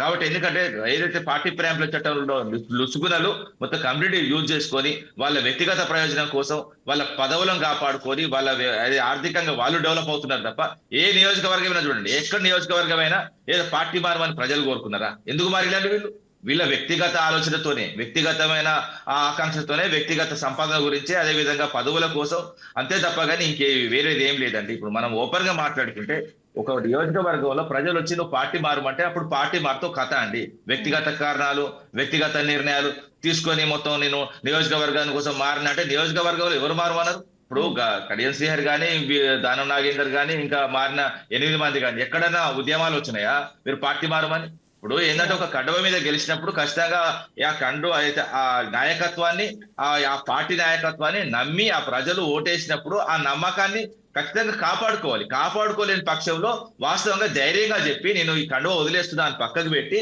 వేరే పార్టీలో పోయి జైన్ కావాలి. అది ఏదైతే ఒక విశ్వాసం ఉన్న వ్యక్తి, అదే విధంగా అతను ఏదో రాజకీయాలకు ఏదైనా కొంత చెప్పవలసిన అవసరం, లేకపోతే ఏదైనా ఏదైతే న్యాయమైన దారులు నడిచినట్టు ఈ అన్యాయమైన దారులు నడుచుకుంటూ, ఇంకోటి ఏంటంటే ఇప్పటికి కూడా ఏదైతే వాస్తవంగా ఈ 10 మంది సంబంధించిన వాస్తవంగా ఎమ్మెల్యేలను వాస్తవంగా అంతరాత్మ అయితే ఉంటుంది కదండి, అంతరాత్మ ప్రకారం నడవనండి. ఇంకోటి ఏంటంటే రాజీనామా చేసి ఎలక్షన్స్ పోమండి. మీరు బలమైన నాయకులే కదా, ఓపెన్ గా మాట్లాడితే మీరు బలమైన నాయకులే మీరు అనుకుంటున్నారు కదా. మీరు బలమైన నాయకులని మీరు నమ్ముకుంటే, మీరు ఓడిపోరని నమ్ముకుంటే మీరు పార్టీ మారిన తర్వాత ఇంకా మారలేదు చెప్పుకోవడం అవసరం అనేది. కాంగ్రెస్ కండు వేసుకొని ఎలక్షన్స్ పోండి, మీరు గెలిచి పెట్టేయండి, అంతే తప్ప కానీ ఇప్పుడు పదవిని అంటూ పెట్టుకొని ఒక ఎమ్మెల్యే స్థానంలో ఉండి ఈ విధంగా ప్రజలు మోసం చేసుకుంటూ, నియోజకవర్గ ప్రజలు మోసం చేసుకుంటూ, అదే విధంగా తెలంగాణ ప్రజలు మోసం చేసుకుంటూ ఇంకెన్ని రోజులు ముందుకు పోతారండి? వాస్తవంగా ఎన్నికలు వస్తే వీళ్ళకి తెలుసండి. ఎందుకంటే ఒకవేళ ఉప ఎన్నికలు వస్తే వీళ్ళను ప్రజలు జీవ సమాధి చేస్తారన్న ఉద్దేశంతో రాజకీయంగా ఆ భయంతోనే ఎన్నికలకు పోతున్నారు. ఆ భయంతోనే వీళ్ళు ఏదైతే పార్టీ మారినామని ధైర్యంగా ఒప్పుకుంటలేరు. గతంలో మేము ఒప్పుకున్నారు కదా అండి, మా పార్టీ క్వశ్చన్లో ఒప్పుకున్నారు. అదే విధంగా 2014 నుంచి అంతకుముందు 2014 ముందు కూడా రాజశేఖర రెడ్డి మార్చిన విషయం కూడా చూసి తెలంగాణ మీద ఏ విధంగా కుట్రలు చేసిండు, మా ఎమ్మెల్యేలు ఏ విధంగా ఇబ్బంది పెట్టిండు. ఎవరి బీజేపీ చేయలేదని చెప్పలేము, అదే విధంగా బీఆర్ఎస్ చేయలేదని చెప్పలేము, అది కాంగ్రెస్ చేయలేదని చెప్పలేము. అన్ని పార్టీలు పార్టీ ఫిరాయింపులు చేసిన వాళ్ళే. కానీ ఏంటంటే ధైర్యంగా చెప్పుకున్నారు. ఈ విధంగా ఏదైతే కళ్ళు మూసి మొత్తం తెలంగాణ ప్రజల కళ్ళు మూసి, అదే విధంగా న్యాయ దేవతకు మొన్న కూడా గంటలు తీసేసిలండి. ఆ గంటలు మళ్ళా కట్టి నేను ఏమైతుండే మొత్తం కంప్లీట్ గా అబద్ధాలు ఆడుకుంటా ఈ విధంగా ప్రజాస్వామ్యాన్ని తుంగలో ఉతెక్కి ఇది కరెక్ట్ కాదండి. ఇదే కడియం శ్రీహరి గారు మరి పార్టీ ఫిరాయించి వచ్చినప్పుడు మరి అప్పుడు బీఆర్ఎస్ ఉంది కదా, వాళ్ళకి తనకు అండగానే నిలబడింది కదా. అప్పుడు పార్టీ ఫిరాయింపు చేసినా అని చెప్పుకున్నాడండి. ఈ రోజు పార్టీ ఫిరాయింపు చేసిన మొన్న కూడా ఒప్పుకున్నాడు. మరి ఇప్పుడు నిన్న స్టేట్మెంట్ చూడండి, నేను పార్టీ ఫిరాయింపు చేయలేదు, బీఆర్ఎస్ లో ఉన్నా అంటున్నాను. ఇప్పుడు ఊసర వెళ్ళి కూడా సిగ్గుపడతాను అందుకే అండి. అప్పుడు ఒప్పుకున్నాడు కాబట్టి మేము మా దగ్గర ఉన్నప్పుడు మా పార్టీలకు వచ్చినప్పుడు మా పార్టీ సిద్ధాంతం ప్రకారం ఒప్పుకున్నారు పార్టీ ఫిరాయింపు చేశామని. కానీ ఇప్పుడు ఈ సిద్ధాంతం మీదండి కాంగ్రెస్ పార్టీది. పార్టీ ఫిరాయింపులు చేశామని వాళ్ళే అసెంబ్లీలో ఒప్పుకుంటారు, పార్టీ ఫిరాయింపులు చేసిన దగ్గర ఎలక్షన్ రావని వాళ్ళే అసెంబ్లీలో ఒప్పుకుంటారు. ముఖ్యమంత్రి గౌరవ ముఖ్యమంత్రి గారు డైరెక్ట్ అసెంబ్లీలో ఒప్పుకున్నారు 10 మంది పార్టీ ఫిరాయింపు. ఇంకేం ఎవిడెన్స్ కావాలండి? స్పీకర్ ముందే కదా అండి చెప్పింది. స్పీకర్ ముందు ఒక ముఖ్యమంత్రి చెప్పిన మాట కూడా అబద్ధం. ఇవన్నీ మరి ఇవన్నీ వాస్తవంగా చెప్పాలంటే ఇవన్నీ అంటే వాస్తవంగా అసెంబ్లీ నడవలేదు, అసెంబ్లీలో ముఖ్యమంత్రి మాట్లాడలేదు, గడ్డం స్పీకర్ గారు వినలేదు. అదే విధంగా పార్టీ ఫిరాయింపులు చేసుకున్న కండువాలు చేసుకున్న వాళ్ళను కంప్లీట్ గా వీడియోలు చూడలేదు. ఇవి ఏందండి? ఇవి మొత్తం ఎవిడెన్స్ పనికి రావు. ఇవన్నీ మా దగ్గర పార్టీ ఫిరాయింపులు చేసినట్టు ఆధారాలు లేవంటే ఇంకేం ఆధారాలు కావాలండి? రైట్ ఇంకేం ఆధారాలు కావాలి వీళ్ళకు? రైట్ రామూర్తి గారు. సో మరి సుప్రీంకోర్టు మనకి గడ్డం ప్రసాద్ గారిని తీసుకున్న యాక్షన్ మారుస్తుందా, లేదంటే యాక్షన్ తీసుకోండి అని చెప్పడం వరకే ఉంటుందా? కోటేశ్వరరావు గారు అన్నట్టు యాక్షన్లో జోక్యం చేసుకుంటుందా? తీసుకున్న చూద్దాం, ఖచ్చితంగా దాని పట్ల వెయిట్ చేద్దాం. And thank you Ramurthy garu, thank you so much for participating with us. And Koteswara garu stay with us. So మనం డిస్కస్ చేద్దాం సో మన గురించి సంబంధించి విషయాలు. సో మనకి హెడ్లైన్స్ కనుక చూసినట్లయితే ఈనాడులో స్పెషల్గా నిన్న జరిగిన కలెక్టర్ల సదస్సు గురించిన విషయాలు మనం చూసుకోవచ్చు. సో మరి మీరే అడ్డంకి కావద్దు, అడ్డంకులు తొలగించడమే మీ పని అని సీఎం చెప్పడం జరిగింది. జ్యోతిలో కూడా అదేవిధంగా కొంచెం కలెక్టర్ల పనితీరుపై సంతృప్తి లేదు సీఎం అని వెల్లడించడం జరిగిందని సమాచారం అయితే మనకుంది. దీని పట్ల ఒకసారి తెలియజేయండి సార్. క్షేత్రస్థాయిలో మార్పులు ఖచ్చితంగా రావాల్సి ఉందా అధికారుల పనితీరుపై అనేది ఒకసారి వివరించండి. ఇప్పుడు ఏడాదిన్నర తర్వాత ముఖ్యమంత్రి ఆ విధంగా చెప్తున్నారు అంటే అధికార యంత్రాంగం అనేటువంటిది ఏ విధంగా పనిచేస్తూ ఉందో, ఆ అధికార యంత్రాంగం మీద ప్రభుత్వానికి ఉన్నటువంటి పట్టేమిటో, తలెత్తుతున్నటువంటి సమస్యలు ఏమిటనేటువంటిది ఈ విధంగా బహిరంగంగా అంగీకరించినట్లు. అంటే పరిపాలనలో వచ్చినటువంటి వైఫల్యాలు లేకపోయినట్లయితే దాని మీద బయట నుంచి వస్తున్నటువంటి విమర్శలను తట్టుకోలేక ఆ నెపాన్ని అధికార యంత్రాంగం మీద నెట్టేటువంటి ఒక ప్రయత్నం. రైట్. ఇదే విషయం కూడా సాక్షి అధికార యంత్రాంగంపై నెపం నెట్టే ప్రయత్నం అంటుంది. దాన్ని సరిచేసి అధికార యంత్రాంగాన్ని సరిచేస్తున్న విధానంగా చూడకూడదా? నేను సాక్షి పత్రిక పుట్టక ముందు నుంచి నేను జర్నలిస్ట్ గా ఉన్నాను. సాక్షి పత్రిక పుట్టక ముందు నుంచి చంద్రబాబు నాయుడు గారు ముఖ్యమంత్రిగా పనిచేశారు. ఆయన వ్యవహార శైలి ఏమిటో లేకపోతే అప్పుడు ఎట్లా చేశారో ప్రత్యక్షంగా చూసినటువంటి వాడిని. అందుకని సాక్షి పత్రికలో ఏమి రాశారు లేకపోతే జగన్మోహన్ రెడ్డి గారు ఏం చెప్పారు అనేటువంటి దాంతో నాకు నిమిత్తం లేదు. గతంలో కూడా ఇదే ధోరణి. చంద్రబాబు నాయుడు గారిని సమర్థించేటువంటి పత్రికలు కూడా ఇదే విధమైనటువంటి కథలు రాసేవి. చంద్రబాబు నాయుడు గారు లేదా మంత్రివర్గం వాళ్ళు మంచిదే, వాళ్ళు చేయాల్సిందంతా చేస్తున్నారు, అధికార యంత్రాంగమే అడ్డుకుంటా ఉంది అని చెప్పేసి అలాంటి కథనాలని రాసినటువంటిది గతం నుంచి మనం చూసాం. దాని కొనసాగింపు తప్ప సాక్షి రాసిందనే ఏమిటి? సాక్షి రాసిందనే అప్పుడు సాక్షికి అవకాశం ఇస్తారా మరి చంద్రబాబు నాయుడు గారు? ఆ విధమైనటువంటి కామెంట్ చేయడానికి ఎందుకు అవకాశం ఇచ్చారు? దీని పట్ల తెలియజేయండి సార్ ఒకసారి మీరు చెప్తున్న విషయం. అందుకని సాక్షి ఏం రాసింది? ఇప్పుడు సాక్షి గురించో రైట్ అదే టాపిక్ ఇక్కడ ఉంది. రైట్, మీరు చెప్పిన అంశమే పర్టికులర్ గా ఇక్కడ ప్రచురించి ఉంది నా కళ్ళెదురుట. సో నేను తెలియజేయడం జరిగింది. రైట్ సార్, కంటిన్యూ చేయండి. అందుకని ప్రభుత్వం యొక్క వైఫల్యం, ఆ ప్రభుత్వ వైఫల్యాలని మెల్లమెల్లగా అధికార యంత్రాంగం మీద నెట్టేసేటువంటి ధోరణి చంద్రబాబు నాయుడు గారికి గతంలోనే ఉన్నది. దాని కంటిన్యూషన్ ఇప్పుడు అనేది నా అభిప్రాయం. సో అంటే ఇప్పుడు దానికి సంబంధించి చూస్తున్నట్లయితే కలెక్టర్లకు పింఛన్ పంపిణీ దగ్గర నుంచి కూడా చూద్దాం మనం. అక్కడ నుంచి కూడా ప్రజల సంతృప్తి స్థాయి 92% ఉంది అని చెప్తున్నారు ఒక పక్కన. కొందరు కలెక్టర్ల పనితీరు అసలు మొత్తం ప్రభుత్వ అధికార యంత్రాంగం మొత్తం విఫలమైంది అని అయితే అనట్లేదు, కొంచెం సంతృప్తికరంగానే ఉంది. మిగిలిన వాళ్ళు కూడా పూర్తి స్థాయిలో 100% ఎఫర్ట్స్ పెట్టాలని అయితే అంటున్నారు. సో ఇది కరెక్ట్ కాదంటారా? పూర్తిగా వైఫల్యంగా ఉన్నారు. 92% అంత ఎఫెక్టివ్ గా పనిచేస్తున్నప్పుడు మిగిలినటువంటి 8% గురించి ఉమ్, ఆ విధమైనటువంటి వ్యతిరేకమైనటువంటి రిమార్క్స్ చేయాల్సినటువంటి అవసరం లేదు. ఉమ్, ఒకవైపేమో అధికార యంత్రాంగం గురించి చెప్తున్నారు, ఉమ్. మరొక వైపేమో మంత్రులకి గ్రేడింగ్ ఇస్తున్నారు కదా చంద్రబాబు నాయుడు గారు. ఏ మంత్రి అవును. ఫైల్స్ ని ఎట్లా చేశారు, లేకపోతే ఏ విధంగా ఎట్లా చేశారు ఏమిటి అనేటువంటిది. ఉమ్, మరి ఆ గ్రేడింగుల సంగతి, మరి మంత్రుల గ్రేడింగుల సంగతి ఏమిటి? ఉమ్, ఎందుకని కొంతమంది మంత్రులు అద్భుతంగా పనిచేస్తున్నారు, కొంతమంది మంత్రులు అధమంగా పనిచేస్తున్నారు. దానికి బాధ్యత ఎవరిది? సమిష్టి బాధ్యత ఎవరిది? మంత్రివర్గం, ముఖ్యమంత్రి లీడరు. ఉమ్, మరి ఆ ముఖ్యమంత్రి గారు ఏం చేస్తున్నారు? అసమర్థంగా పనిచేస్తున్నటువంటి మంత్రుల మీద ఉమ్, తెలుసు కదా, వీళ్ళు సరిగ్గా ఫైల్స్ ని డిస్పోజ్ చేయట్లేదు, లేకపోతే ఇంకోటి చేయట్లేదు అని ఉమ్. ఎప్పటికప్పుడు చెక్ చేయాలి కదా. ఏ రోజుకి ఆ రోజు మరి సమీక్షలే కదా చంద్రబాబు నాయుడు గారు. ఇంక చేసే పనే ఉంది ఇక ఆయనకి. ఉమ్. ముఖ్యమంత్రిగా ఉండి వివిధ శాఖలను సమీక్షించాలి, వివిధ మంత్రుల్ని లేదా అధికార యంత్రాంగాన్ని సమీక్షించాలి. ఉమ్. మరి ఎందుకని సమీక్షించలేకపోయారు? గ్రేడింగ్లు ఇచ్చి ఎవరిని జనాన్ని తప్పుదారి పట్టించేటువంటి వ్యవహారం తప్ప మంత్రులకు గ్రేడింగ్లు ఇచ్చి ఉమ్. మరి ఆయనే కదా సమీక్షించాల్సి, సరిదిద్దాల్సింది. రైట్, ఇది ఆ ఆయన మీద ఆ దిద్దుబాటు చర్యల్లో భాగంగానే ఈ సమావేశం అని అనుకుంటున్నాను. చెప్పుకోవచ్చు, వాళ్ళు చెప్పుకోవచ్చు, ఎవరైనా కూడా అనొచ్చు. కానీ నా అభిప్రాయం ప్రకారం ఇది దిద్దుబాటు చర్యలు కాదు, వైఫల్యాన్ని అధికార యంత్రాంగం మీద నెట్టేటువంటి ఒక ప్రక్రియ తప్ప మరొకటి కాదు. ఇన్ని నెలల తర్వాత ఆ విధంగా చెప్తున్నారు అంటే మరి అధికార యంత్రాంగాన్ని మరి సరిదిద్దాల్సింది ఎవరు? వాళ్ళే రైట్, కదా. ఇది మూడవ సదస్సు. పోనీ ఆల్రెడీ ఇది వరకు పోనీ 2 ఒకటే సార్లు. మీరన్నట్టుగా ఉమ్, దిద్దుబాటు చర్యలనే అనుకుందాం, ఉమ్. చూద్దాం. తర్వాత ఇంకా 3.5 రైట్, సంవత్సరాల రైట్, పాలన అదే. ఉంది కదా, లెట్స్ ఆ తర్వాత చూద్దాం అది. Right sir. సో మనం ఒకసారి సాక్షి చూసుకున్నట్లయితే హెడ్లైన్గా కోటి గళాల సింహ గర్జన, ప్రభుత్వ మెడికల్ కాలేజీల ప్రైవేటీకరణకు ఒప్పుకోమని. ఈ పీపీపీ విధానాన్ని ప్రైవేటీకరణ ఒకటే విధంగా చూడటం అది ఎంతవరకు కరెక్ట్ సార్? రెండింటికి ఉన్న డిఫరెన్స్ అది ఎందుకు వైసీపీ గ్రహించలేకపోతుంది?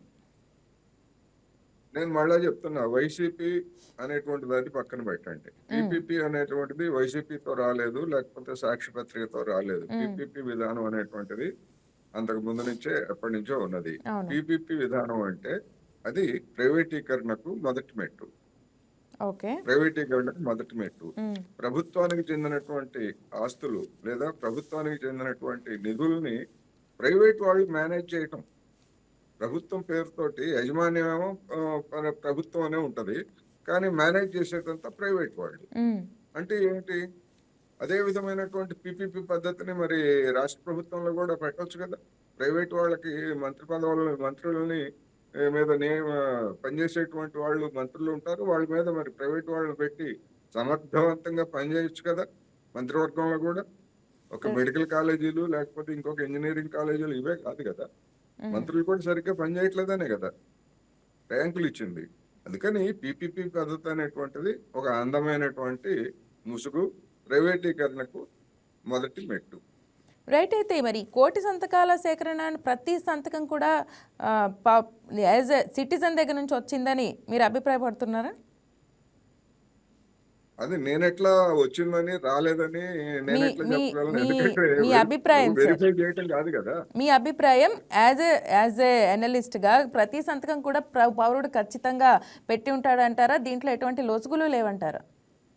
లొసుగులు ఉన్నాయని తెలుగుదేశం వాళ్ళు చెప్తున్నారు. లేదు మేము పక్కాగా అందరి చేత సంతకాలు పెట్టించాం ఒరిజినల్ అని చెప్పేసి చెప్తున్నారు. ఎవరు నిర్ధారించాలి? మీలాంటి అనలిస్టులు నిర్ధారించాలి. నేనైతే నిర్ధారించడానికి నా దగ్గర యంత్రాంగం ఏమి ఉండదు కదా. రైట్, మీ అవన్నీ అభిప్రాయం చూడను షేర్ కదా. చేసుకోవచ్చు. అందుకనే ఒక ఒపీనియన్ అది. నిజంగా కోటి సంతకాలు ఉన్నాయా లేదా, లేకపోతే అందరూ పెట్టారా లేదా అనేటువంటిది సెకండరీ పాయింట్, అది కాదు. అసలు ఆ సమస్య గురించి ఒక వెలుగులోకి తీసుకొచ్చేందుకు చేపట్టినటువంటి కార్యక్రమం. ఇప్పుడు గతంలో కూడా మనం చూసాం, తెలంగాణలో మిలియన్ మార్చ్ అని చెప్పేసి చెప్తారు. మిలియన్ మార్చ్ అంటే ఎంతమంది? 10 లక్షల మంది. 10 లక్షల మంది తోటి ప్రదర్శన జరిగినట్ట, జరగలేదంటే ఫెయిల్ అయినట్ట కాదు కదా. ఒక పిలుపులు, కోటి సంతకాలు, మిలియన్ మార్చ్ అన్నట్టుగానే కోటి సంతకాలు. జైలు భరో అంటారు.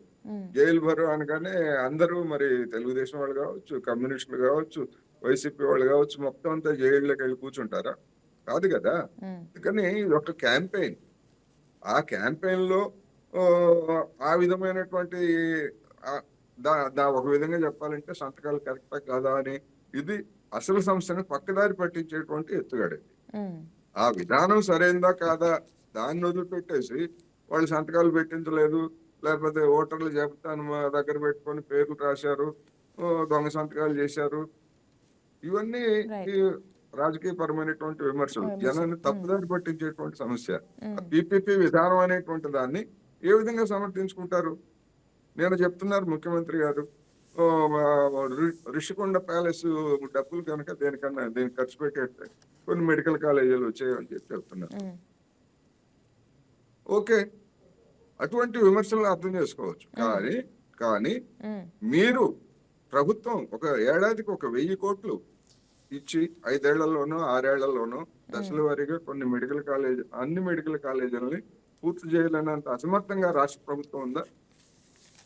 అది కూడా ఆర్థిక సంక్షోభం కూడా కేవలం అది గత ప్రభుత్వ నిర్లక్ష్యం వల్ల వచ్చిందనే ఇప్పుడు వాళ్ళు దాన్ని సమర్థిస్తున్నారు, చెప్తున్నారు. సో అది గత ప్రభుత్వం వల్ల వచ్చిందే గనక అదే గనక ప్రాతిపదిక అయ్యేట్లయితే వీళ్ళు భాగస్వాములుగా ఉన్నటువంటి ఎన్డీఏకి నాయకత్వం వహిస్తున్నటువంటి నరేంద్ర మోడీ గారు గడిచినటువంటి 11 సంవత్సరాల కాలంలో చేసిన అప్పు ఎంతో తెలుసా వీళ్ళకి?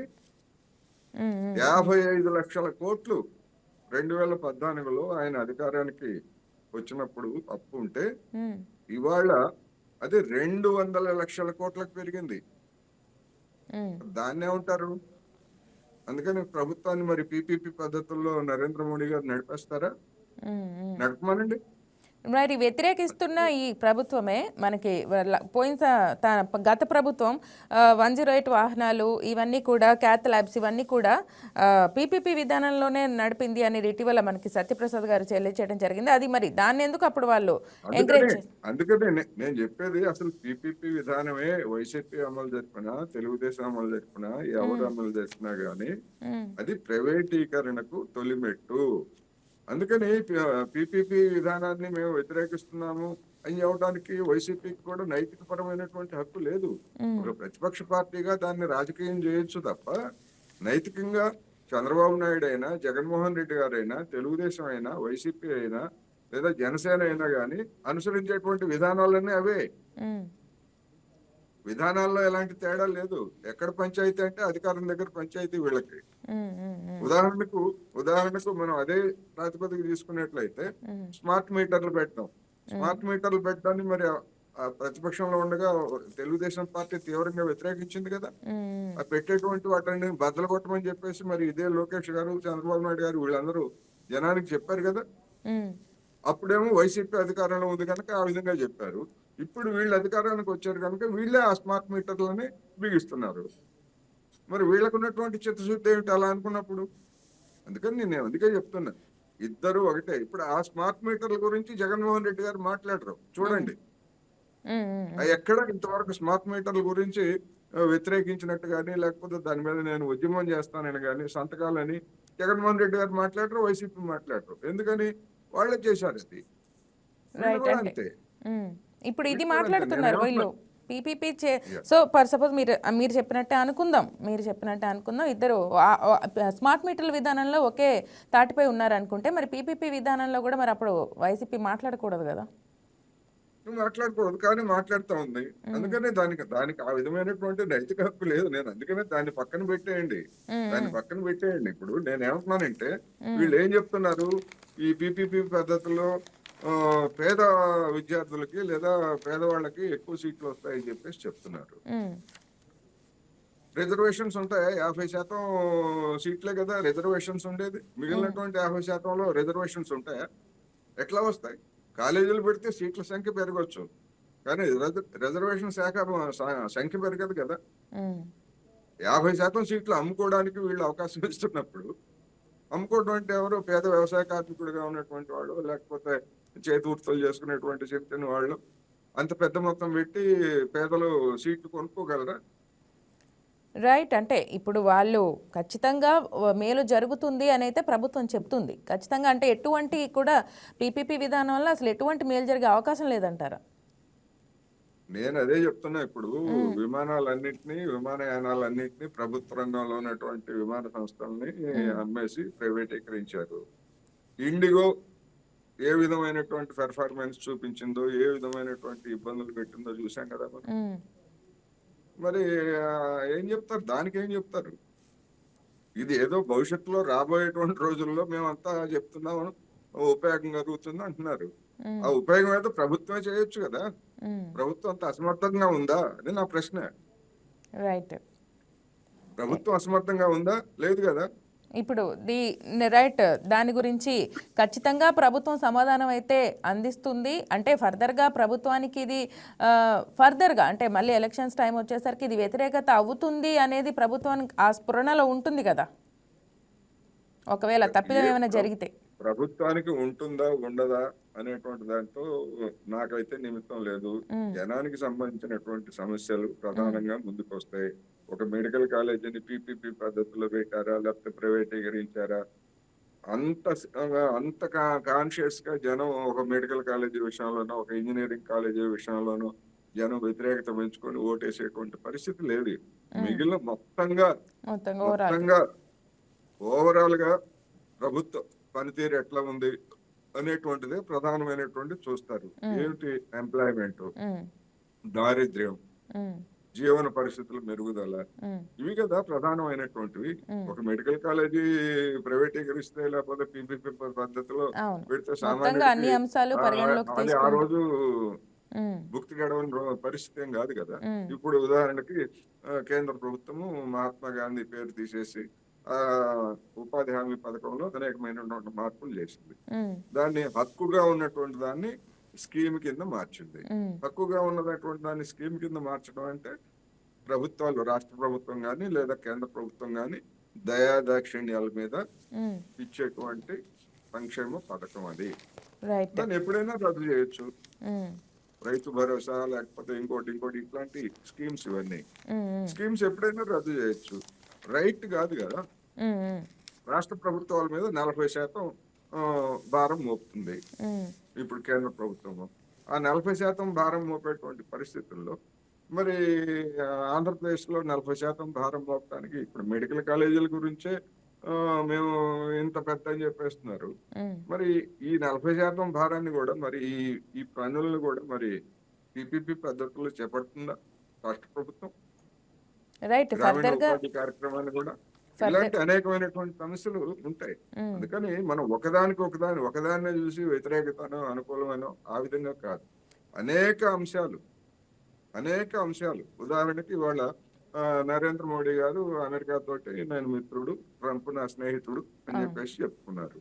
మరి ఆ ట్రంపే ఆంధ్రప్రదేశ్ లో ఉండేటువంటి రొయ్యలు వాటి మీద ఏ విధమైనటువంటి పన్నులు విధించాడో, రొయ్యల రైతులు ఏ విధంగా గిలగిలాడుతున్నారో మనం చూస్తున్నాం కదా. ఇట్లా అనేకమైనటువంటి సమస్యలు ఉంటాయి. ఒకదాన్ని పట్టుకునే మనం అట్లా అవుతుందా ఇట్లా అవుతుందా అని నిర్ధారణగా రాకూడదు. ఎగ్జాక్ట్లీ. మరి ఈ కోటి సంతకాలు తీసుకొని వెళ్ళి గవర్నర్కి సబ్మిట్ చేసిన తర్వాత లోక్ భవన్లో మీరు మీ అనలైజింగ్ ప్రకారం ఎట్లా రియాక్షన్ రావచ్చు అని మీరు భావిస్తున్నారు సార్? దాన్ని రియాక్షన్ ఏమి ఉండదండి.